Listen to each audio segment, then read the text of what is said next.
Welcome everyone to our first virtual awards ceremony. I really wish we could be in person, enjoying each other's company, but let's make the very best of this digital realm. I'd like to encourage you all to post on social media to celebrate our award winners, and please send them messages via email to congratulate them.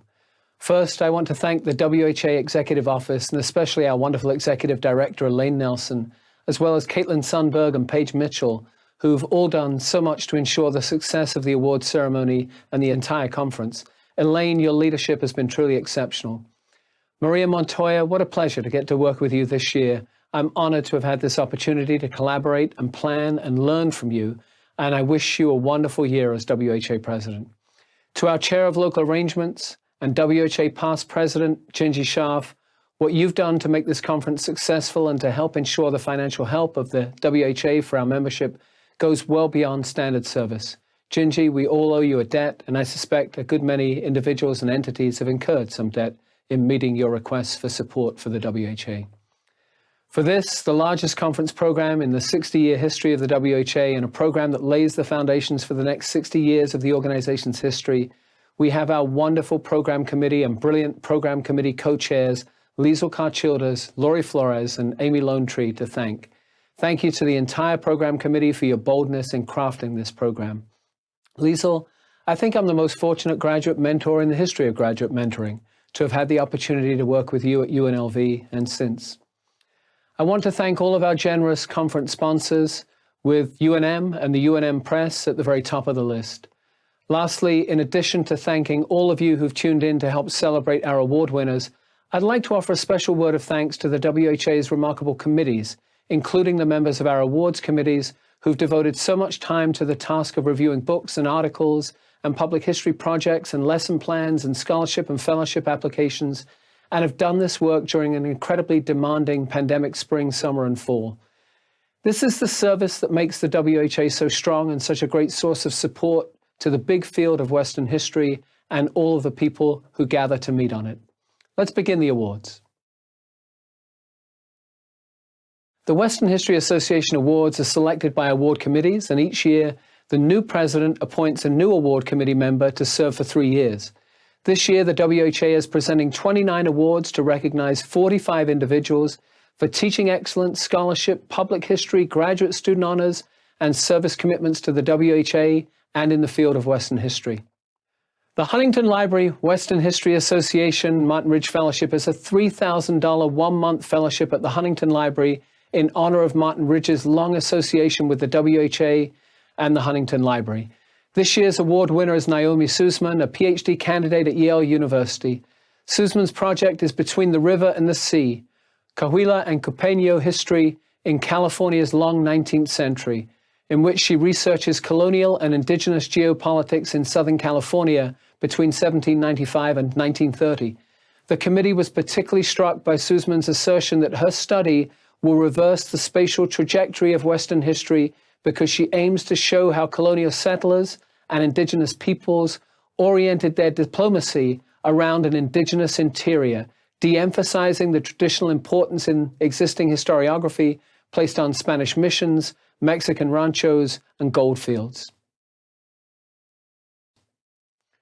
The Bert M. Fireman and Janet Fireman Award is a $1,000 prize that recognizes the best student article published in the Western Historical Quarterly each year. It's selected by the WHQ Board of Editors. This year's recipient is Marielle Aquino from the University of California, Santa Barbara. For her article, It Has a Way of Getting in Your Blood When You're Basque, Basque Sheep Herders, Race and Labor, 1880 to 1959.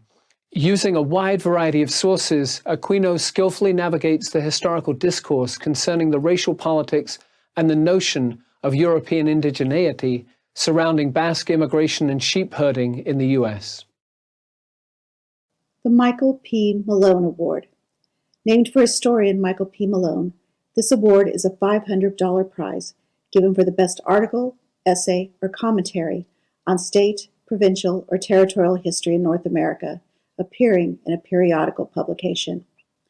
This year's recipient is Kenneth Artman for the article, We All Start Even, Why Egalitarianism and the Oregon Donation Land Claim Act, published in the Oregon Historical Quarterly. The award committee commented that we all start even provides a historical precedent in finding timely connections between history and the present in respect to current racial issues facing Americans, particularly historians, in 2020. The Ray Allen Billington Prize. The Ray Allen Billington Prize is a $500 prize named in honor of Billington's scholarship and service to the WHA as the first president of the organization. It recognizes the best article on Western history published in any journal other than the Western Historical Quarterly. The prize awards $400 to the author and $100 to the publisher. This year's recipient is Nick John Ramos for the article Poor Influences and Criminal Locations, Los Angeles' Skid Row, Multicultural Identities, and Normal Homosexuality, published in American Quarterly. The award committee recognizes Ramos's article as, quote, a model of intersectional history at its best, and for its dynamic research and sophisticated application of theory. Ramos considers how city leaders publicly embraced multiculturalism, racial tolerance, and the normalization of white middle-class homosexuality, while continuing to police gay and color communities in Los Angeles' Skid Row. The Sarah Jackson Graduate Student Award. The Sarah Jackson Award is a $500 prize given in support of student research in the field of Western history. The award was endowed by the friends and colleagues of Sarah Jackson in recognition of her commitment to minority students and graduate student research. This year, Colorado College's Hurlburt Center of Southwest Studies donated a generous gift to help fund the award. This year's recipient, Divana Olivas, a PhD candidate at the University of Southern California. Olivas' dissertation, Red or Green, Race, Settler and Activism in New Mexico Food Politics from Statehood to Climate Crisis, is an exciting project centering food politics to explore issues of race, settler colonialism, westward expansion, labor, and social movements, which make significant contributions to the historiographies of food studies, the multiracial and multi-ethnic borderlands, and the 20th century West. The Indian Student Conference Scholarship is a $500 award given to Native American graduate students to assist in attending the annual Western History Association Conference. This year, Colorado College's Hurlburt Center for Southwest Studies donated a generous gift to help fund these awards. The recipient is Amber Tallchief Wellman. Amber Tallchief Wellman, an Osage scholar from Greyhorse, Oklahoma, is currently pursuing a second bachelor's degree in history and a master's in education in order to pursue a career in K-12 teaching. Named for the scholarship of Herbert Eugene Bolton and Donald Cutter, the Bolton-Cutter Award is a $500 prize given to the best journal article on Borderlands history. This year's recipient is C.J. Alvarez for Police, Waterworks, and the Construction of the U.S.-Mexico Border, 1924, published in the Western Historical Quarterly. Award committee members commented that this article, based on rich archival research and transnational methodologies, examines the transformation of the U.S.-Mexico border from 1924 to 1954 as U.S. and Mexican officials sought to redefine the inner through environmental policies and the building of physical structures.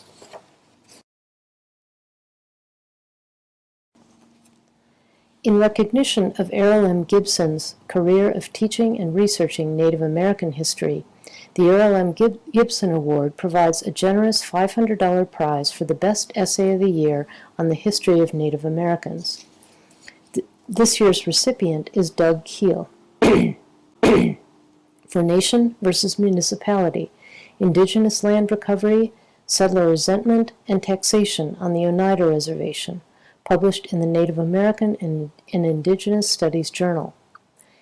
Keel's essay stands out for it effectively presents an important account of the ongoing struggling anti-sovereignty movement, focusing specifically on the struggle between the Oneida Nation and non-Native officials in neighboring Hobart, Wisconsin. The Walter Rundell Graduate Student Award is a $1,500 prize given annually to fund a PhD candidate's dissertation research. This year, the recipient is Andy Rafael Aguilera, a PhD candidate at the University of Michigan. His dissertation is titled Negotiating Mexicanidad, Race and Nationalism in Mexican Los Angeles During the Mexican Revolution, 1880 to 1940. Award committee members commented, Aguilera's focus is on the influences of the Mexican Revolution on Mexican culture and politics in Los Angeles. His original approach promises exciting new historical insights into the Mexican diaspora. Building on a solid base of archival research, this project promises to deepen our understanding of race and Mexican nationalism in the U.S.-Mexico borderlands. Named for Robert Trennert and Peter Iverson in their long careers of mentoring graduate students, the Trennert-Iverson Graduate Student Conference Scholarship is a $500 prize awarded to graduate students to assist them in attending the annual WHA conference. This year's recipients are Kimberly Simano Ortega, a PhD candidate at the University of Texas at El Paso, Dustin Cohen, a PhD candidate at the University of Wisconsin-Madison. Ortega's conference paper is titled Animales que llegaron y Animales de la Tierra, the role of animals in the making of El Camino Real de Tierra Adentro. Cohen's conference paper is From Veracruz to the Upper Midwest, How Mexican Immigrants Saved America's Dairyland and Financed Change in Rural Mexico, 1994 to 2004. The Oscar O. Winther Award is a $500 prize given for the best article to appear in the Western Historical Quarterly each academic year. The prize is selected by the WHQ Board of Editors. This year's recipient is Lisa Wadowitz for Rethinking the Indian War, Northern Indians and Intra-Native Politics in the Western Canada-US Borderlands. The standard interpretation of Washington Territory's Indian War of the mid-1850s is only oriented east-west and doesn't take into account Indian auxiliaries of mercenaries. Wadowitz's interpretation asserts that this Indian War must be seen as a longer continuum of disputes involving distant native groups, intra-Indian negotiations, and forms of indigenous diplomacy. The Arrington-PRUCHA Prize. In recognition of the ways that Leonard Arrington and Father Francis Paul PRUCHA shaped Western American religious history, this is a $500 prize for the best essay of the year on religious history of the West. This year's recipient is Angela Pulley Hudson for There is No Mormon Trail of Tears, Roots, Removals, and Reconstructions, published in the book Reconstruction and Mormon America, edited by Brian Q. Cannon and Clyde A. Milner II by the University of Oklahoma Press. Hudson's nuanced scholarship skillfully handles the sensitive and painful history of both LDS and Native American religious experiences at a crucial juncture in the history of the American West. Congratulations. The Louise PUBOLS Public History Prize. On July 24, 2017, the communities of Western and public history experienced a significant loss with the passing of longtime WHA member Louise PUBOLS. With the support and generosity of her friends and colleagues, the WHA Council created the Louise PUBOLS Public History Fund to honor her prize-winning publications, landmark exhibitions, and extraordinary service to the WHA. In keeping with Louise's deep commitment to public history, the PUBOLS Prize will support the attendance of a public historian to the WHA's annual meeting. This year's recipient is Alice LaRocca Link, who will present on, quote, Made by History, a historian-edited selection of the Washington Post. Link's work, according to the award committee, engages in, quote, best practices and inclusive perspectives in outreach, ensuring that Indigenous and other community viewpoints are always included. The Jensen-Miller Award. Established by the Coalition of Western Women's History in 1991, the Jensen-Miller Award is named after the groundbreaking work of Joan Jensen and Darlis Miller. The $500 prize is now funded by the Charles Rudd Center for Western Studies at Brigham Young University and awarded annually for the best in the field of women and gender in the North American West. This year's recipient is Jordan Biro Walters for her article, So Let Me Paint, Navajo artist R.C. Gorman and the Artistic, Native, and Queer Subcultures of San Francisco, California, published in the Pacific Historical Review. Committee members were impressed by the article's contributions to the expanding field of gender and Western history scholarship and its interdisciplinary nature, and noted that Walter's article, quote, draws upon a superb range of subfields and offers an exciting overlap of Western histories, including Native American, queer, and art history. The WHA Graduate Student Prize. Inaugurated in 2014 by the WHA Membership Committee, the Western History Association Graduate Student Prize is designed to foster graduate student professional development and to enhance collegial citizenship within the organization. The Membership Committee had the prize until 2020, when the WHA Council voted to make it a full WHA prize. This year, the 8 winners are Andy Rafael Aguilera, a PhD candidate in history at the University of Michigan; Matthew Jason Green, a PhD candidate in history at the University of Utah; Amado Guzman, a PhD student in history at the University of Utah; Alejandra Herrera, an MA student in history at the University of Nevada, Las Vegas; Greg Ladon, a PhD student in history at Boise State University; Kevin Malone, a PhD candidate in history at the University of California, San Diego; Jenny Tift Ochoa, a PhD student in history at the University of California, Davis; and Michelle Vasquez Ruiz, a PhD candidate in history at the University of Nevada, Las Vegas. Congratulations. The Charles Redd Center Teaching Western History Awards are supported by the generosity of the Charles Redd Center at BYU. The awards are given to 4 teachers who demonstrate excellence in teaching the American West in K-12 schools. Each recipient receives $500 to attend the conference. This year's recipients are Sandra Garcia, Alexander Hernandez, Katie Ward, and Catherine Wiedenhoft. Sandra Garcia teaches at Theodore Roosevelt Middle School in Glendale, California, and her lesson plan project is American, Mexican, or Indigenous, a case study of the continent's borderlands. Alexander Hernandez teaches at Cristo Rey High School in Sacramento, California, and his lesson plan project deals with race, economics, and the notion of manifest destiny in the antebellum push west. Katie Ward teaches at St. John Paul II Catholic School in Minneapolis, Minnesota, and her lesson plan project is Why Have the Ojibwa People Had to Change Where They Live Over Time? Catherine Wiedenhoft teaches at Annunciation Catholic School in Denver, Colorado, and her lesson plan project is Locked Up: The Hidden History of LA's Role in the Rise of the Carceral State.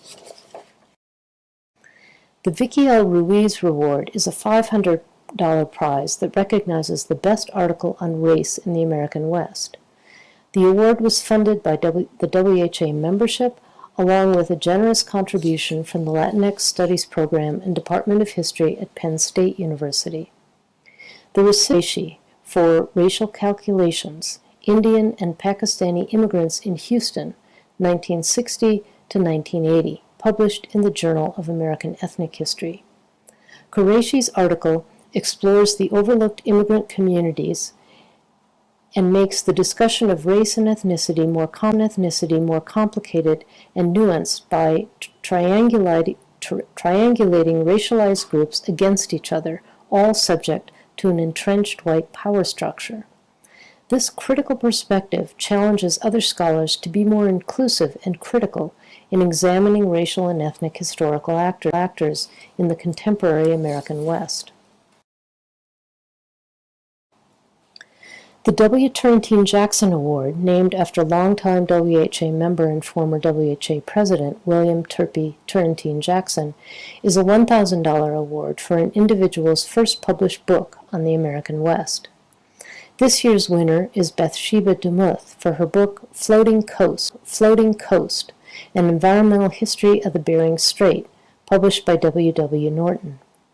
The committee commented, "Floating Coast is a beautiful and audacious environmental history that expands the notion of the West." DeMuth samples economic history, ethnography, and political history to breathe life into the land and portray it as a holistic and indomitable living entity challenging transient people and ideologies in a place of scarcity.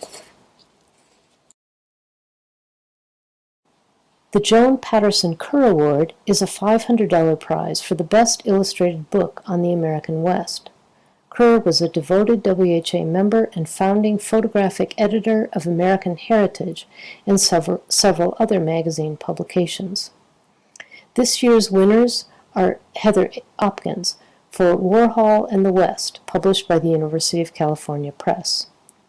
The award committee commented that Warhol and the West presents and contextualizes a series of pop culture artist Andy Warhol's images related to the American West and Native peoples that he produced near the end of his life.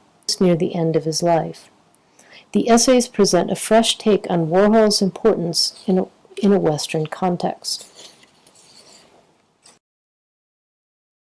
Each year, the WHA president selects 1 to 3 individuals to receive an honorary lifetime membership. This distinction recognizes one's notable achievements in the field of Western history over the course of a career. This year, WHA President David Robel, that's me, selected Peter Blodgett, Gingy Scharf, and Caroline Schimmel to receive honorary lifetime memberships. Think for a moment about the landscape of Western history scholarship, from graduate students who've benefited from his curatorial expertise and patient guidance in WHA-sponsored workshops and during their time at one of the world's great Western history archives, the Huntington Library, to senior scholars, myself included, whose research and scholarship has been enhanced by his dedication, patience, remarkable knowledge and insight, as well as by his own important body of scholarship.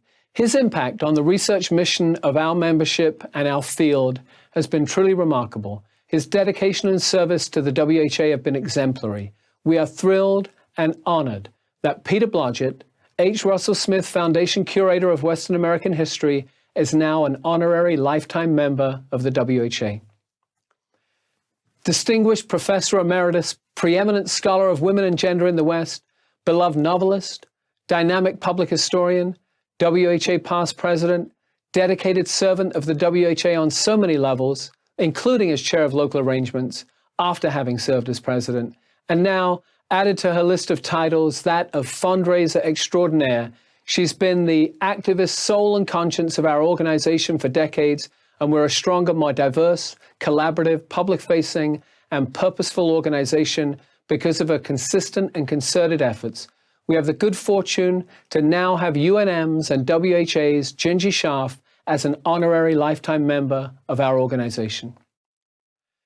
New Yorker, Westerner of the heart and book collector, who has over the last half-century assembled one of the greatest private collections of books, photographs, manuscripts, and memorabilia in Western women's history, and made it public in one of the most exciting exhibits in our field in recent years, titled, "Okay, I'll Do It Myself, Narratives of Intrepid Women in the American Wilderness," and has gifted a large part of that collection to one of the nation's great university library special collections. This deeply dedicated friend of the WHA has also been one of the most generous supporters our field has ever known, and similarly, one of the most generous supporters for the Coalition for Western Women's History. Caroline Schimmel, we are so fortunate that you are now an honorary lifetime member of our organization. The WHA is fortunate to have groups and organizations that energize the field as they gather each year at this conference. One significant organization with long-time connections to the WHA is the Coalition for Western Women's History. The Coalition has a robust record of scholarly activity and each year hosts a welcoming and incredibly popular breakfast at the WHA conference. Each year, the Coalition for Western Women's History recognizes the most outstanding monograph or edited volume published in Western women's gender and sexuality history. The Armitage-Jameson Prize is named in honor of Susan Armitage and Elizabeth Jameson for their pioneering work in the field of Western women's history.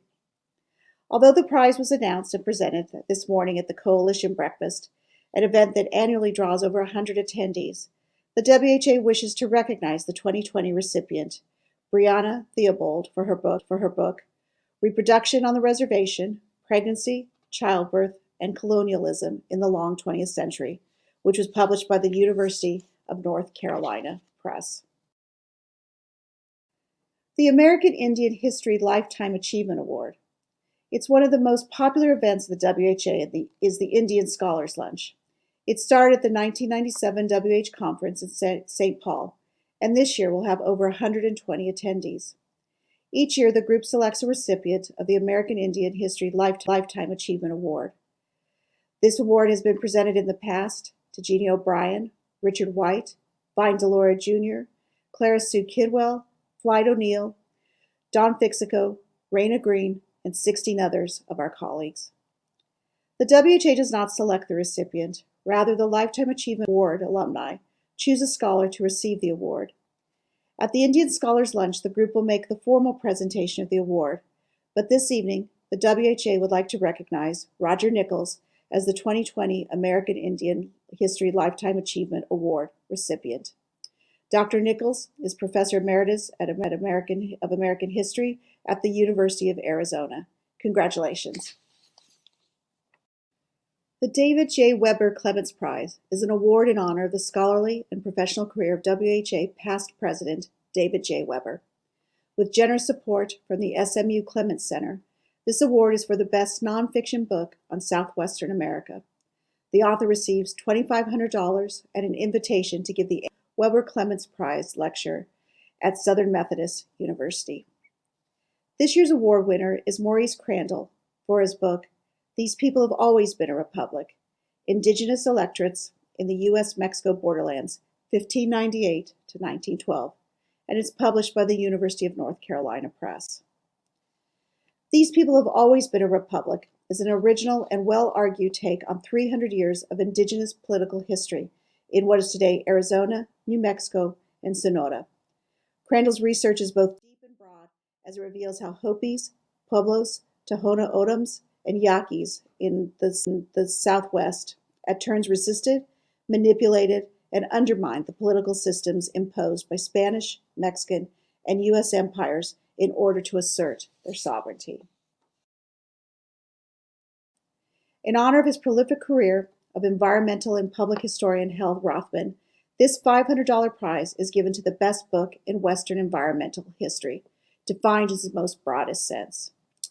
This year's award winner is Bathsheba DeMuth for her book, Floating Coast, An Environmental History of the Bering Strait, published by W. W. Norton. Committee members commented, Floating Coast is an astonishing, complex, and dynamic history of a part of the West too often overlooked, the Arctic. Beautifully written and deeply researched, it brings the diverse animals, environment, and peoples of the Bering Strait into a comparative history of the U.S. and Soviet colonization. Named after founding WHA member and past president, the Robert M. Utley Award is a $500 prize for the best book on military history of the frontier and Western North America. This year's winner is Pekka Hamalainen for Lakota America, A New History of Indigeneity Press. The committee comments, in tracing the history and migrations of Lakota peoples from the early 1600s through the late 1800s, Hamalainen demonstrates the strategic ways in which tribal leaders deployed military force to resist colonialism and assert their own dominance over Europeans as well as neighboring Indian tribes. This analytical framework complicates traditional understandings of frontier military history by demonstrating the critical ways in which indigenous armed forces contributed to the militarization of North America's frontiers. This is the second year for the Donald L. FIXICO Book Award, named in honor of the scholarly, teaching, and professional career of former WHA President Donald FIXICO. The $1,000 prize for the FIXICO Award recognizes innovative works in the field of American Indian and Canadian First Nations history, indigenous epistemologies, and perspectives. The award recipient is Philip J. Deloria for Becoming Mary Sully, Toward an American Indian Abstract, published by the University of Washington Press. The committee concluded that Philip Deloria provides an engaging and beautifully written account of Dakota artist Mary Sully. Rooted in a deep family archive, Deloria points American Indian and Indigenous art toward a modern future rather than an atavistic past. The AUTRY Public History Prize is a $1,000 award given annually to media exhibits, public programs, or written works that contribute to a broader public reflection.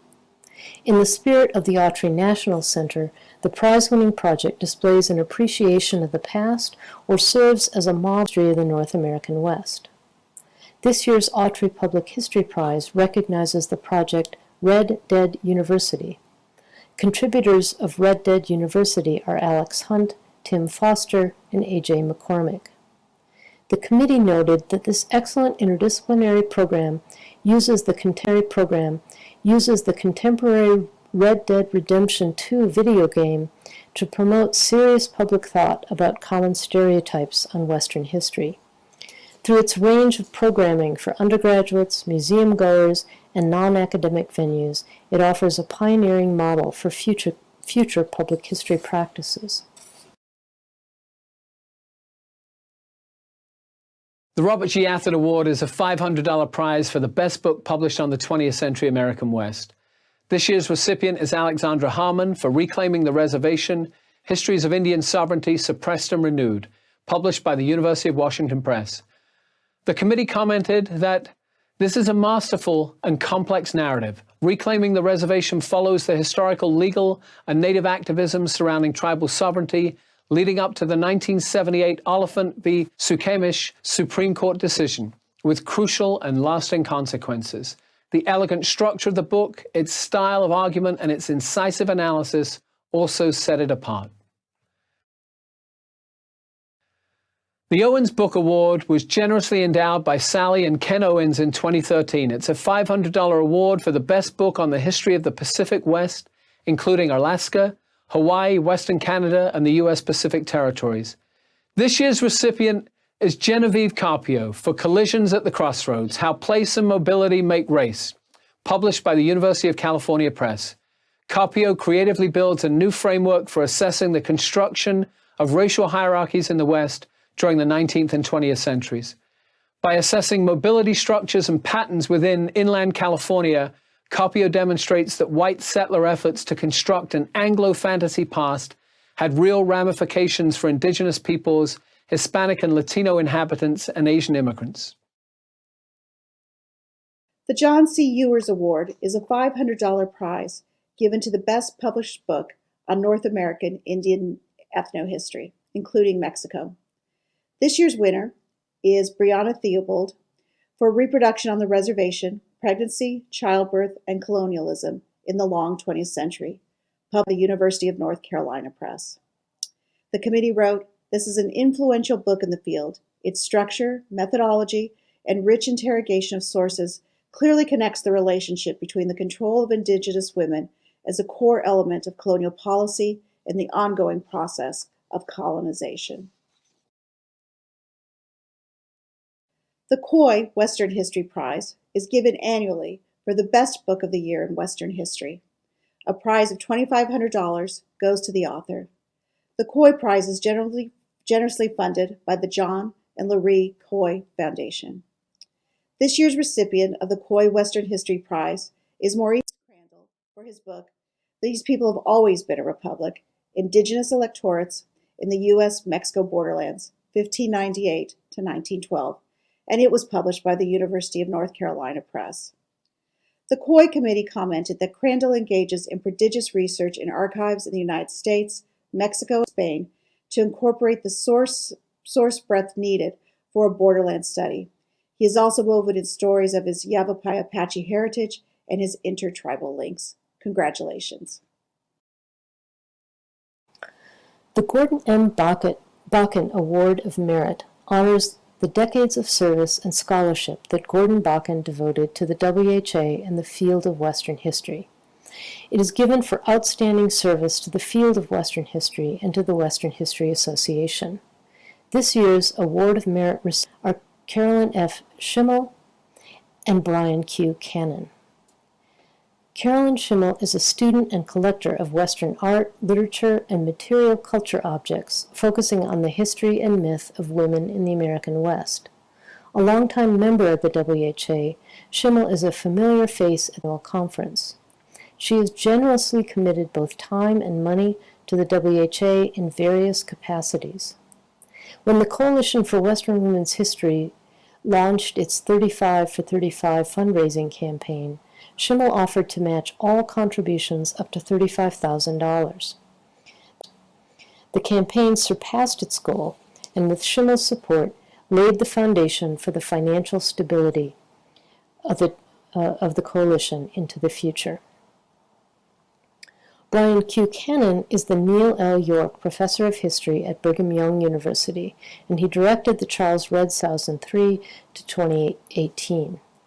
His involvement with and contributions to the WHA are numerous and span a 35-year presence at the WHA as participant, presenter, panelist, commentator, and session chair.